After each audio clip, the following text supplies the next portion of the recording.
प्रिय छात्रों, आज अपने अध्ययन करेंगे केवल विशिष्ट कर्मचारियों के लिए करे गए अनुलाभों का मूल्यांकन। Valuation of perquisites taxable for specified employees.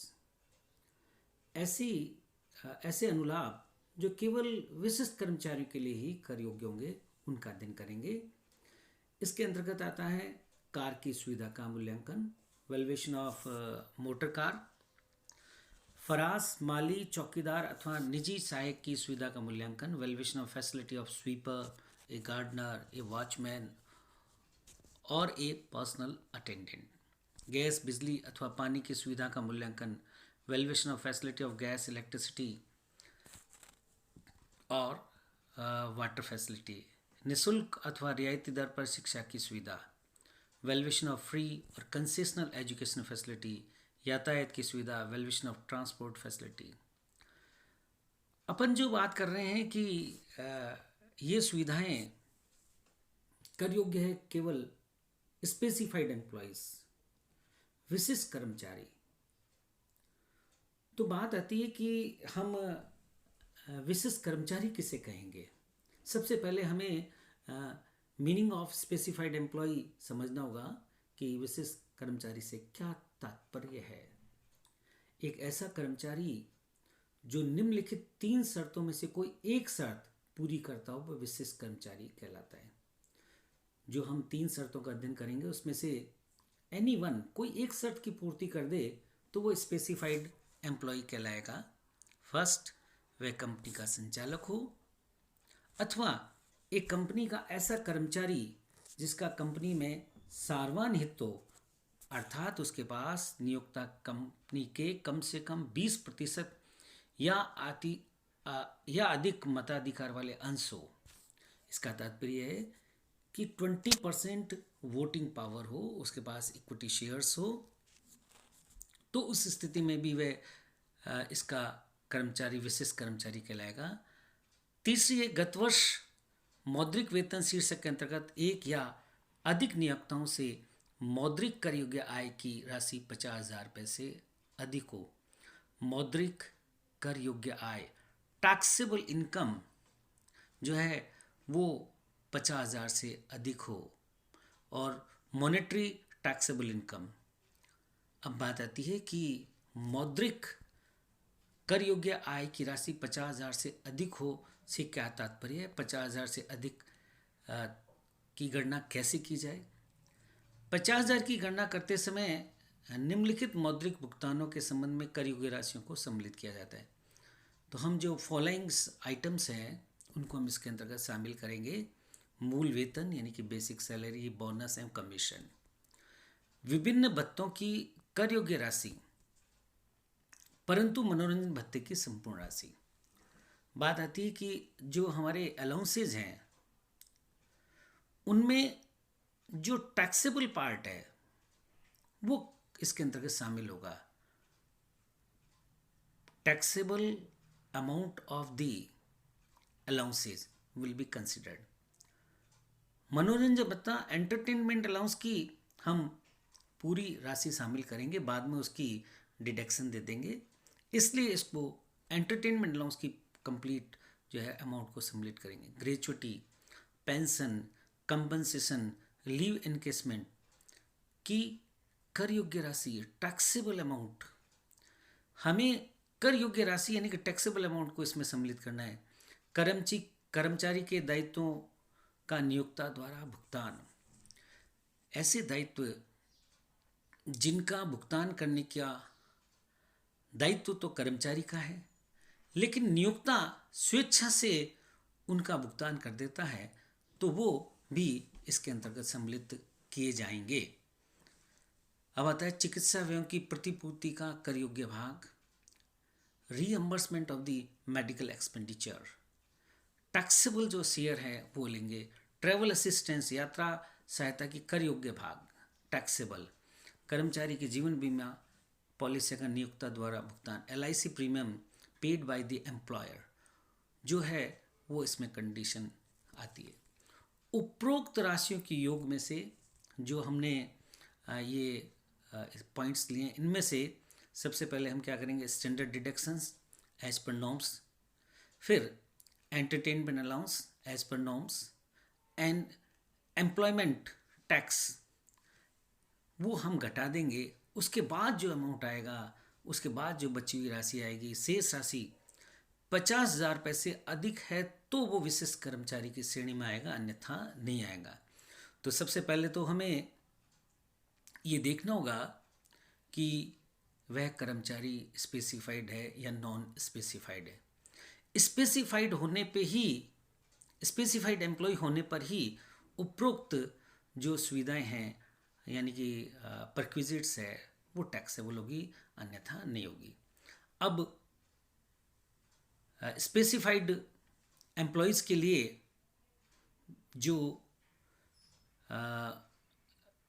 Perquisites है उसमें सबसे पहले हम देखेंगे valuation of the car, car की सुविधा का मूल्यांकन। कार की सुविधा विशेष रूप से हमें समझनी होगी कि किस प्रकार नियोक्ता उपलब्ध करवाता है। इसके अंतर्गत विशेष बात है कि क्या कार कर्मचारी की है, सबसे पहले देखना होगा, क्या कार नियोक्ता की है। दो परिस्थितियां होती है, कार नियोक्ता की हो, कार कर्मचारी की हो। फिर उसके बाद हमें देखना होगा कि कार का उपयोग किस प्रकार किया जा रहा है, केवल ऑफिशियल पर्पस से या आप दोनों पर्पस से, अर्थात ऑफिशियल भी होता है और पर्सनल यूज भी होता है, या केवल पर्सनल यूज के लिए। ये विभिन्न परिस्थितियां जिनका आपने इसके अंतर्गत अध्ययन करेंगे। अब कार की कैपेसिटी कितनी है, 1.6 लीटर से अधिक है और 1.6 लीटर तक है, तो दोनों परिस्थितियों में अलग अलग है। तो सबसे पहले हम एक कंडीशन देखते हैं। फर्स्ट कंडीशन जो है वही है कार नियोक्ता की हो। इट मीन्स कार जो है एम्प्लॉयर की हो या उसने किराए पर ली हो। वर्तमान परिस्थितियों में जो सिस्टम है उसमें कंपनी किराए पे लेके आपको कार प्रोवाइड करती है, यानी कि एम्प्लॉय को, या कार ओनर खुद है। तो कार नियोक्ता की होने पर कंडीशन नंबर फर्स्ट, केवल कार्यालय प्रयोग के लिए। If car is used only for office purchase purpose, then यदि 1.6 लीटर से अधिक है तो भी उसकी वैल्यू ऑफ परक्विजिट्स क्या होगी, शून्य। सुविधा का मूल्य क्या होगा, शून्य। और 1.6 लीटर तक है तो भी सुविधा का मूल्य शून्य। अर्थात हमें विशेष रूप से जो समझना है वो ये कि यदि कार ऑफिशियल पर्पज से ली जाए और नियोक्ता की कार हो तो सुविधा का मूल्य शून्य होगा, अर्थात किसी प्रकार का आपको कर योग्य भाग के अंतर्गत शामिल नहीं करना। सेकंड कंडीशन, पूर्णतः निजी प्रयोग में।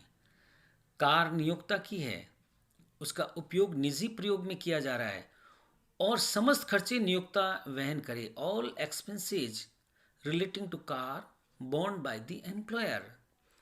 तो ऐसी स्थिति में हम सुविधा का मूल्य कितना लेंगे, वो है 1.6 लीटर से अधिक की कार हो, कैपेसिटी उसकी हो, तो चलाने के व्यय प्लस चालक का वेतन, इट मीन्स ड्राइवर सैलरी, और गिसावट यानी कि डेप्रिसिएशन, मूल लागत का 10%, 10% ऑफ द ओरिजिनल कॉस्ट, उसमें से कर्मचारी द्वारा दी गई राशि।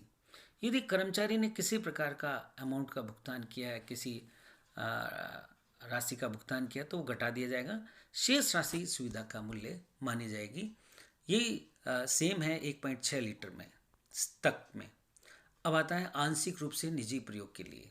इसका तात्पर्य क्या है, कार कार्यालय उपयोग के लिए भी होती है और निजी प्रयोग के लिए भी उसका उपयोग लिया जाता है। प्रथम स्थिति थी उसमें था एक केवल कार्यालय प्रयोग, एक था पूर्णतः निजी उपयोग, अब है आंशिक रूप से उपयोग, निजी प्रयोग।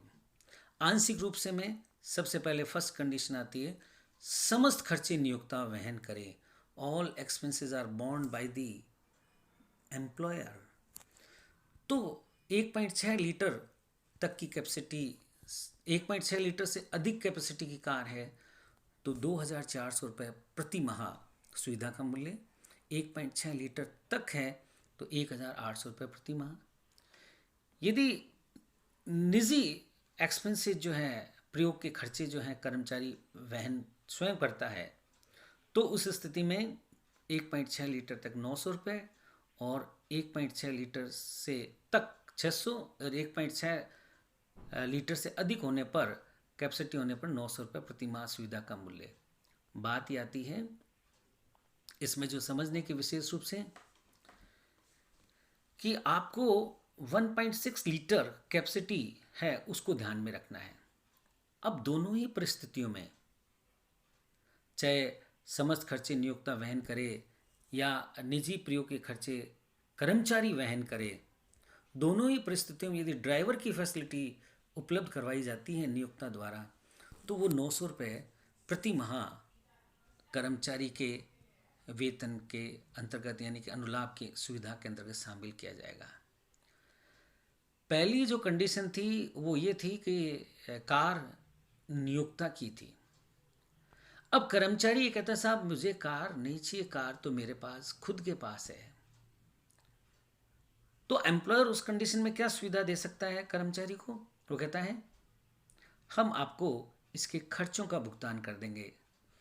तो अब वही बात, कार का प्रयोग पूर्णतः कार्य के लिए हो और खर्चे नियोक्ता वहन करता है, तो कोई भी कार हो 1.6 लीटर से अधिक या 1.6 लीटर से कम कैपेसिटी की, उस कंडीशन में सुविधा का मूल्य शून्य, यानी कि किसी प्रकार का कोई इसमें कर योग्य भाग नहीं होगा। आंशिक रूप से कार्यालय के लिए और